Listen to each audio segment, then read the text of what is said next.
So we start every Hillfort assembly in exactly the same way. So whether we're at home, whether we're in school, good morning, Liskeard, Hillfort. Good morning, everyone. That's more like it. Well done, Miss Woods class. That was lovely. So here we are. We're going to change the order around a little bit. We're going to dive straight in with Stars of the Week. There is a reason for that, but we're just going to change it around a little bit. And that's a really good start to assembly, isn't it? So I'm having a quick look through, and in particular, I'm looking for one certificate. Here it is. So Mr. Last wanted to get in first today.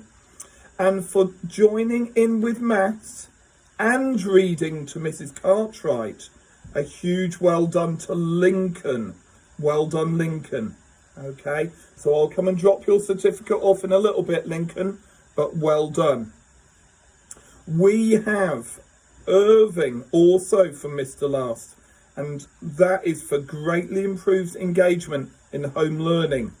So Irving, that's a big shout out to you at home. Well done. Good job. From Mr. McGurd, this is in no particular order. Elena, and that's an exceptional attitude towards home learning as well. It's getting tough, isn't it? A few weeks in. So well done, Elena. And to Ethan. Ethan has become a rock hero this week.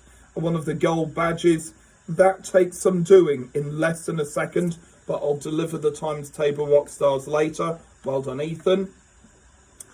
Also in year 5, to Daisy for making an excellent science PowerPoint. Great job.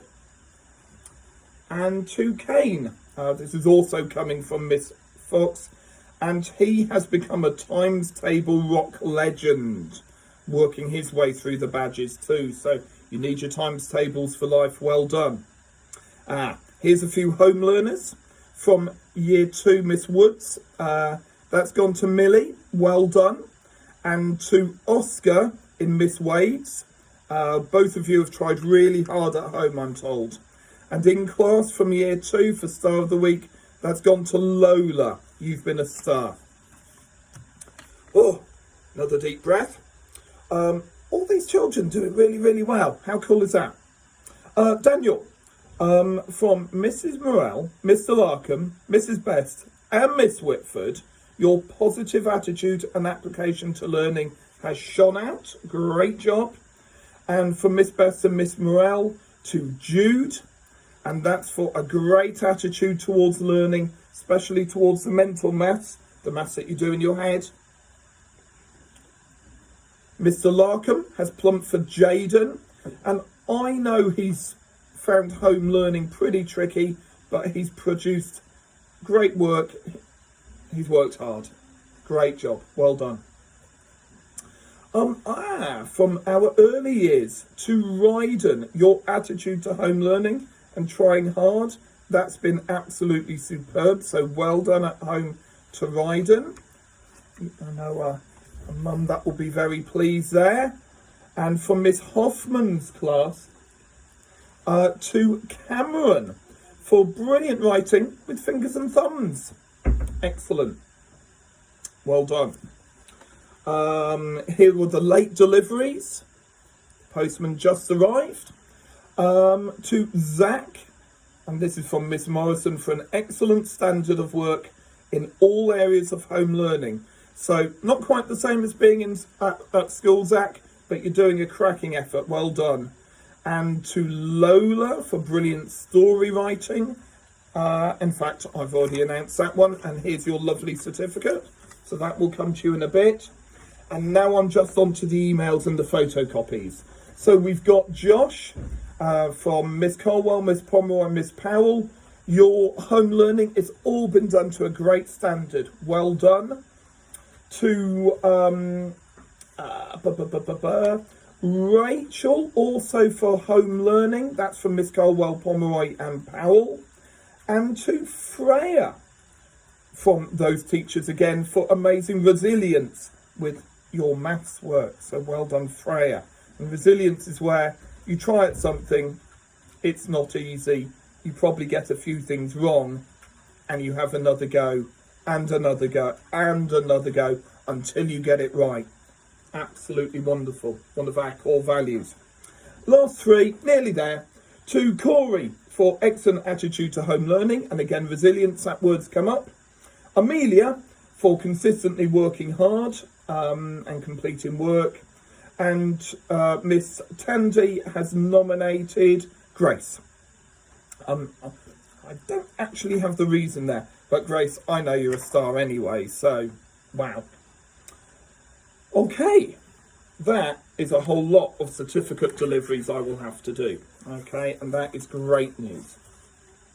Get those out either in home learning packs or to your door. And Miss Eyre has given me lots of, show these to the various screens, little pink packages. And these little pink packages make me think of Percy Pigs, maybe not quite so tasty. But Rock Legend badges from from Mr. Williams' class. So there's a Rock Legend badge. Really, really nice. And that's gone to Lexi and to Corey. Well done, guys. We will get those put on your lapel or onto your tie. Let's pack that away, otherwise I'll get them all pickled up. Here we go for a year 5, getting one of the Rockstar badges. And that one has gone to that one's gone to Brig for great work at home around times tables from Miss Fox's. I remember my boys doing the times table rock stars. You're seeing those fingers going. Wow. Another bronze one. Oh, this is 2 badges. This is again gone to Corey. We must have been playing a little bit of catch up. So Corey, there's the bronze badge there. We'll get that to you. And last but definitely not least, we've got Danny. And Danny has got, I don't know, you are a rock star, sir, a rock star. I know that family will be looking at home as well, so I'll show to both cameras. Cool. Story time. And this is a story that I can't imagine for a moment you will have heard. So it's a new story to you. And it's about a tiger in a place called Korea. And Korea is a long way away from here. So a job for today, whether you're in school or at home, maybe your teachers or mums and dads or you, especially if you're year 6, year 5, go on a world map, type in Korea into Google, Korea, that's Korea, Korea, and find out where it is. And it's about a fierce old tiger. And he was big and scarred and grumpy. My little boys call me Grumpy. And I send them to bed without any tea. And then they call me Grumpy even more. And the villagers called him Mountain Uncle. In summer, and actually, let's just have a look at the picture of our tiger. There he is quite big, he takes up my page. In summer, Mountain Uncle would hunt the deer and goats in the mountains, but in winter, when the snow blanketed the land and the villagers shivered around the fires in their cottages, Mountain Uncle would come and prowl around the villages. He would scratch and yowl at the doors of barns and houses, terrifying animals and humans alike. Were you terrified when I yowled? Shall I do it again? No, I'm going to... No, we weren't frightened, Mr. Cook. No. One autumn day, Mountain Uncle was prowling, as cats do. Who's got a cat? Put your hand up, especially at Hillfort, if you've got a cat. Put your hand up if you've seen a cat. Put your hand up if you've seen a cat quietly wanting to maybe catch a bird or something. That's prowling through the forest. He had not eaten that day or the day before, so his stomach was growling. As Mountain Uncle walked around a large tree, what did he see but another tiger? It was large and fierce and scarred as he was, but its scar was over its right eye, not the left. Mountain Uncle instantly growled and prepared to pounce, and the other tiger did the same. Mountain Uncle was not having any of that, and leapt at the other tiger. Unfortunately, something went wrong. He slammed into something hard and tumbled into a pit, and a wooden trapdoor slammed above him. When Mountain Uncle looked up at the trapdoor, he saw that a metal mirror had been fixed to it. Mountain Uncle had been tricked into leaping at his own reflection. He'd fallen into a cunning trap. Try as he might, he could not get out, and he began groaning and growling most fearsomely. Arrgh. A monk happened to be passing by and heard him in the tiger trap. "Who's in there?" asked the monk. "I am Mountain Uncle," the tiger said. "I've fallen into the trap and would be most grateful if you let me out." The monk was a good man. The monk was a good man who believed in showing kindness to all living things and could get on well at Hillfort. So he opened the trapdoor and let Mountain Uncle scramble out. Very brave man, wasn't he, to let a tiger out? "Thank you, kind sir, for letting me go free," said Mountain Uncle. "And I am hungry, and despite my gratitude, I'm pleased with you, I'm grateful. I must eat you now." The monk was a little bit upset and more than a little bit afraid when Mountain Uncle said this. "This is most ungrateful and impolite of you, tiger," said the monk. "We must ask the spirit of the tree to judge whether you should be allowed to eat me after I kindly freed you from the trap." Mountain Uncle agreed, and they asked the spirit of the tree to make a judgment. The spirit of the tree thought for a moment and replied, "Mountain Uncle, you have no right to eat the man that saved you." Mountain Uncle did not like this answer, and his stomach began to growl. "We cannot trust a tree. We must ask the spirit in that boulder, in that rock over there, for it is much older and wiser." So the monk and the tiger asked the spirit of the boulder whether Mountain Uncle should be allowed to devour, to eat up, the man who had set him free. The spirit of the boulder quickly replied, "It is wrong to eat someone who has helped you." Mountain Uncle was not happy about this, so the monk suggested that the wise toad, who lived in a crack in the rock further up in the mountain, might be able to help.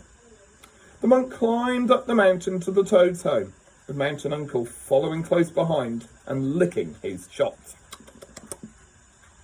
The monk was fat, and the tiger was getting hungrier with every step. Yeah, all fingers and thumbs. When the toad was called out of his home and told the problem, he did not make a quick decision like the tree and like the boulder. Oh no, he thought about the question before saying, "I must see this tiger trap before I can pass judgment." The tiger thought this was a great idea and raced down the mountain to the tiger trap, for he was impatient and hungry. As soon as the tiger left, however, the monk ran back down to the village and safety, while the old toad crawled back into his hole. He did not really want to see the tiger trap, but instead wanted to give his friend the monk a chance to escape. Mountain Uncle waited a long time by the tiger trap before he realised he'd been fooled. He charged back to the toad's home and loudly complained how he'd been cheated out of a tasty meal. The toad replied, don't forget, a toad's just like a little frog. It's not very big, not compared to a tiger. "You have proved to be an ungrateful and rude beast, and it is the only right that I should save the life of the man that has saved you." And this made Mountain Uncle furious, and he clawed wildly at the crack in the mountainside. In fact, he clawed so wildly that he slipped off the mountain altogether and tumbled all the way to the bottom. Mountain Uncle slunk off into the forest to lick his wounds and never bothered the villagers of the area again. It's a little moral lesson maybe there to, yes, to be kind to people, but also to be grateful to those who help us. Right, well, we're 15 minutes, quarter of an hour into this assembly now, so it's probably time for me to sign off, give you all a big thumbs up. I will see some children in the back of their cars, in their car seats, via the pickup today. That will be good. I will see some of you guys, maybe the Hillfort children, on the gate later today. And either way, you have a lovely weekend, and we'll see you one way or the other, by Zoom, by front gate, whatever, on Monday. Have a lovely weekend. Goodbye now.